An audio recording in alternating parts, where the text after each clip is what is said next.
Christ selon saint Marc. Gloire à toi, Seigneur. Jésus et ses disciples entrèrent à Capharnaüm. Aussitôt, le jour du sabbat, il se rendit à la synagogue et là, il enseignait. On était frappé par son enseignement, car il enseignait en homme qui a autorité et non pas comme les scribes.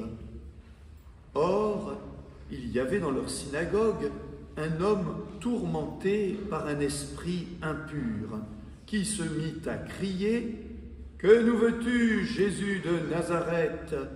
Es-tu venu pour nous perdre? Je sais qui tu es le Saint de Dieu. » Jésus l'interpella vivement. « Tais-toi, sors de cet homme. » L'esprit impur le fit entrer en convulsion, puis, poussant un grand cri, sortit de lui. Ils furent tous frappés de stupeur et se demandaient entre eux « Qu'est-ce que cela veut dire? Voilà un enseignement nouveau, donné avec autorité. Il commande même aux esprits impurs et ils lui obéissent. » La renommée de Jésus se répandit aussitôt partout, dans toute la région de la Galilée. Acclamons la parole de Dieu. Louange à toi, Seigneur Jésus.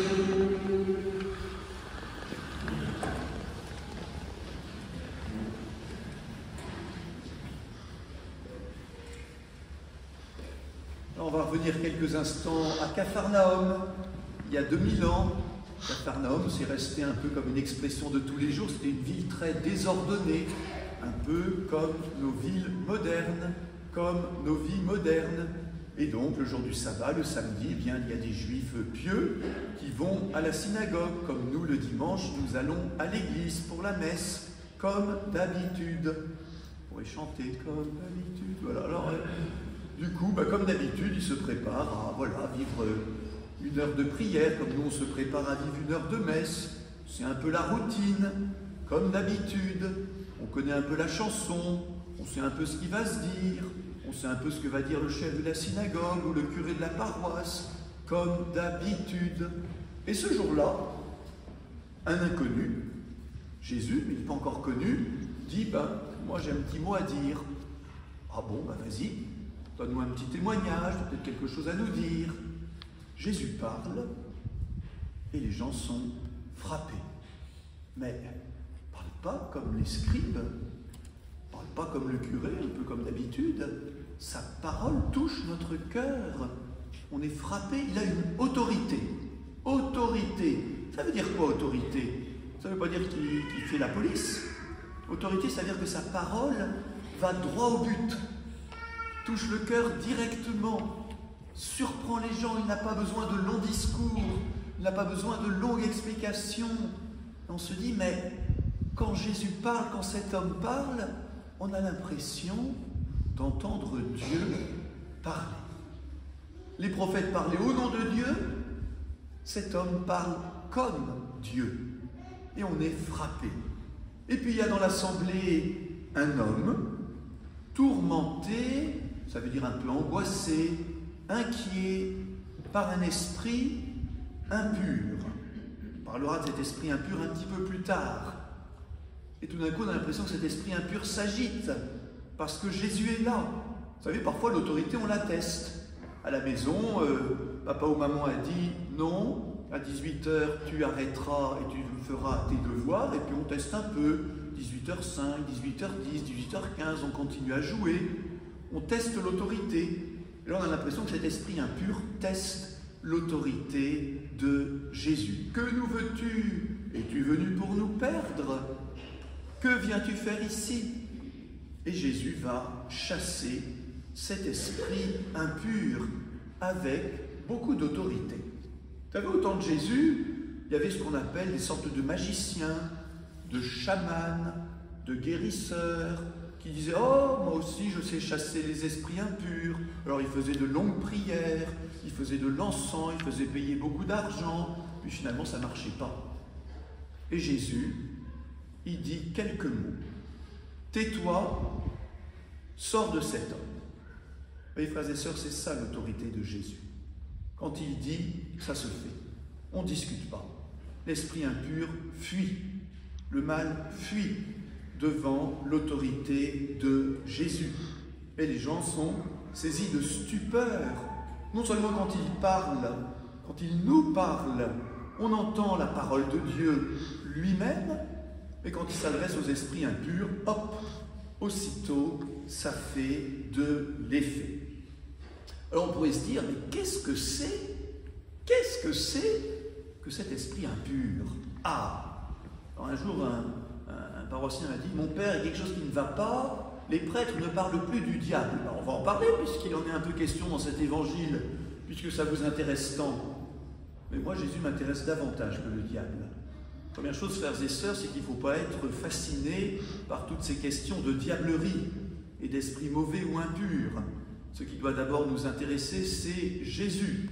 Nous devons d'abord croire en Jésus. Mais puisque Jésus, tout au long de sa vie sur terre, a chassé les démons, je me dis, c'est qu'ils doivent quand même bien exister. Jésus ne chasserait pas des choses qui n'existent pas. Donc je pense qu'il y a un peu deux extrêmes à éviter. Le premier, ce serait dire tout ça, ça n'existe pas, c'est des manières de parler, c'est des symboles. Quand même, frères et sœurs, Jésus ne se bat pas contre des symboles. Il se bat quand même contre des puissances mauvaises, réelles. C'est comme ça, qui viennent du diable, c'est comme ça. L'autre opposé, ce serait d'être fasciné par le diable, les diableries, d'avoir l'impression que partout, toujours, on est envahi. Dès qu'il y a le moindre petit problème qui nous arrive, c'est le diable. Non, frères et sœurs. Dans la plupart des problèmes qui nous arrivent, ça n'a rien à voir avec le diable ou les esprits. Mais cet esprit impur, que fait-il? Eh bien, il cherche à décourager cet homme qui est tourmenté. Il le décourage quand il s'adresse à Jésus, cet esprit impur, en disant « Tu viens nous perdre ». Donc vous voyez que finalement, l'action de tout esprit impur, de tout esprit mauvais, c'est de chercher à nous séparer, de nous éloigner de Dieu. Et très souvent, en nous décourageant. Ah, regarde tout le mal qu'il y a dans le monde. Est-ce que vraiment Dieu est amour? Regarde toutes ces guerres. Et puis regarde dans ta vie tous les problèmes que tu as, toutes les épreuves que tu vis. Est-ce que vraiment Jésus t'aime? Est-ce qu'il est vraiment à tes côtés? Est-ce qu'il ne serait pas venu te perdre? Voilà l'action de l'esprit mauvais en nous. Et puis on nous dit aussi que cet esprit est impur. Bon alors, il y a beaucoup d'impuretés. Il n'y a pas que des impuretés sexuelles, il y a aussi beaucoup d'impuretés dans notre rapport aux autres, à l'argent. Mais vous voyez, c'est aussi tout ce qui fait qu'on se sent impur, qu'on a du dégoût de soi-même. Et l'esprit mauvais renforce cela.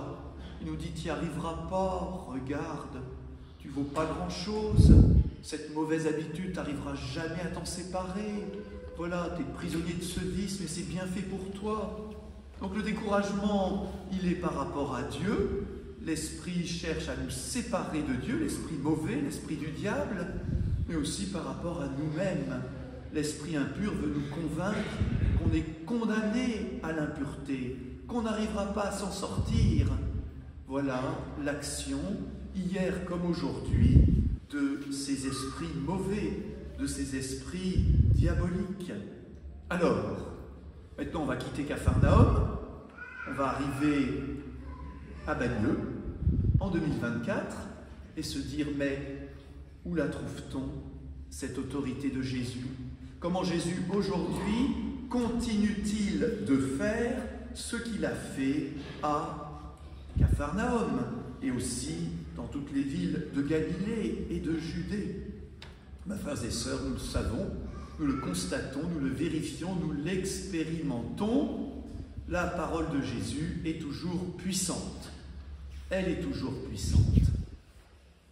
Le prêtre peut faire des mauvaises homélies. Les commentateurs peuvent être mauvais. Nous pouvons nous-mêmes pas bien savoir parler de Dieu. Mais quand c'est l'Évangile, c'est direct. L'évangile suffit. Tais-toi, sors de cet homme. À qui Jésus le dit-il aujourd'hui? Eh bien, quelques-uns parmi nous. Quelques-uns, quelques-unes. Moi, je ne sais pas. Vous le savez. Et il y en a dans cette assemblée qui savent, qui reçoivent dans leur cœur cette parole d'autorité de Jésus aujourd'hui. Et qui se disent, mais oui Seigneur, tu viens me libérer. J'ai un esprit impur qui me tourmente.